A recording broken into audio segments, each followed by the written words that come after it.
What would you consider to be your biggest failure and why? Oh man, my biggest failure and why? Well, I think one of my biggest failures was in business, and it was specifically with a company called High Tech Trainer that I created. It was supposed to be, like, I created this thing in 2003, 2004. So this is pre-Google, pre any of that stuff, or maybe Google was just coming about.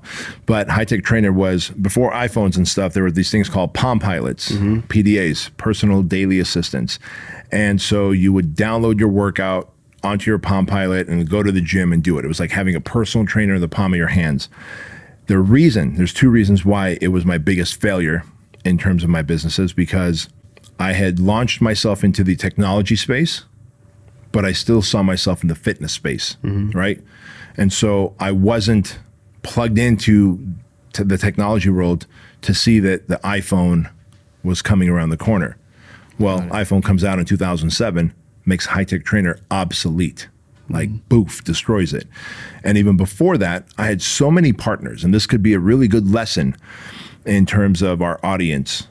I had so many partners that my shares were so diluted, and I was the one that came up with it, but I didn't have a software programmer. So I had a personal training client whose husband was a software programmer. So he came on board, and I was like, hey, I can't pay you, but I can give you equity. So I gave him equity. He was like, hey, we need a second software programmer. Great. So he brought on a friend, gave that guy equity. And then Jim Franco loaned me money to help launch that company. So Jim Franco had equity.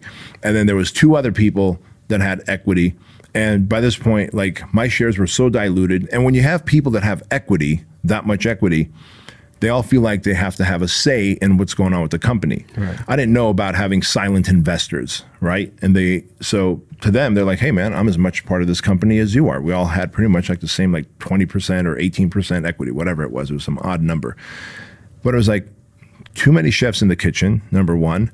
And while I was a personal trainer and a fitness guy, I was like, oh, this is a fitness thing that can be downloaded to a Palm Pilot. What I should have been doing is researching what's coming around the corner in terms of technology. Is there phones that can support this workout? And then is Apple or some company producing something that might make me obsolete? So I got to be prepared to pivot. But that also taught me a great lesson with Fit Body Bootcamp. When I launched Fit Body Bootcamp, I was like, all right, I'm no longer in the gym industry. It seems like I'm in the fitness and gym industry because we have hundreds of Fit Body Bootcamp locations worldwide, but I'm in the franchising industry. So I started researching the franchise world. Why are some of the best franchises the way they are? Why are some of the franchises that like popped off and then failed, like Quiznos, right? Popped off and failed. Yeah. Cold Stone Creameries popped off and failed. Curves, man, Curves had 7,000 locations worldwide at some point, popped off and failed.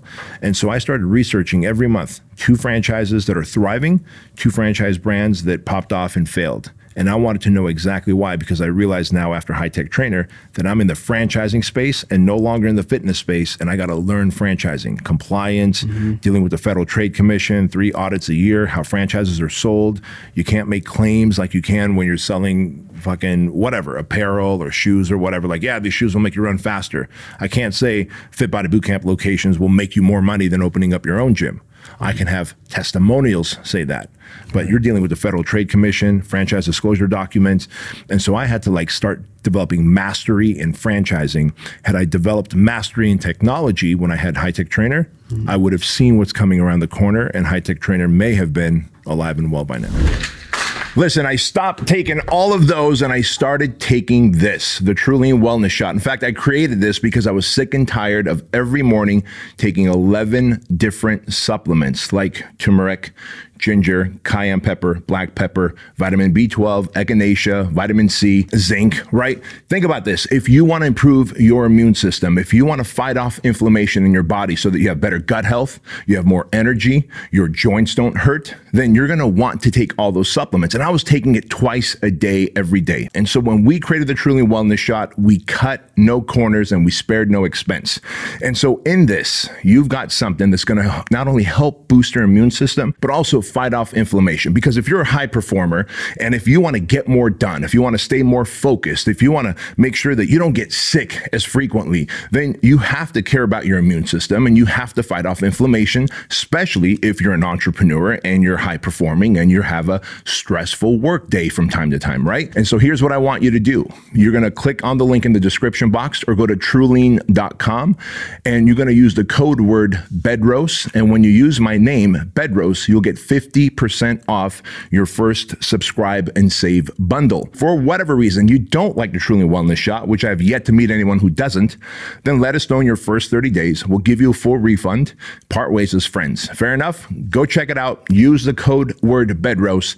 Get 50% off. Peace. Do you think that's probably not everyone's problem, but like a lot of people's biggest issue is like in Outwitting the Devil, when Napoleon Hill interviews Andrew Carnegie, and he says, he's like, dude, I like what you're doing, but you really should be you should interview successes, but you should interview failures as well, because that's almost more potent. Like you think that's, people just have they fail because they have their eyes set on the wrong, focus. 100% right.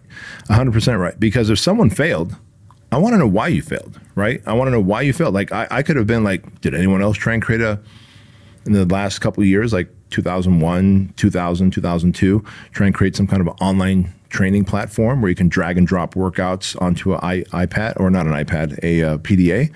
If they did, why did they fail, right? I could have done research on, is having multiple partners, equity partners, a good idea? I did none of that. And so by not checking out the companies that have failed, by not doing the research on, is it a good idea to have multiple partners, I had already set myself up for failure.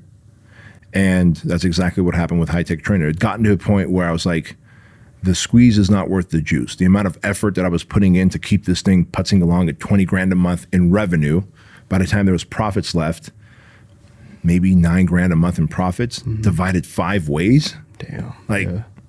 And I'm running it all day long. Jim Franco loaned the money.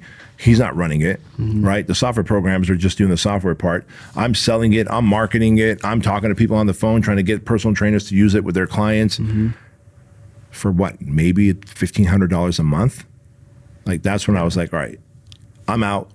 We're going to dismantle this thing, chalk it up to a learning lesson, and then went into coaching and consulting, and this time became an expert at the industry that I was in, and I could see around corners, and I always knew how to pivot after that.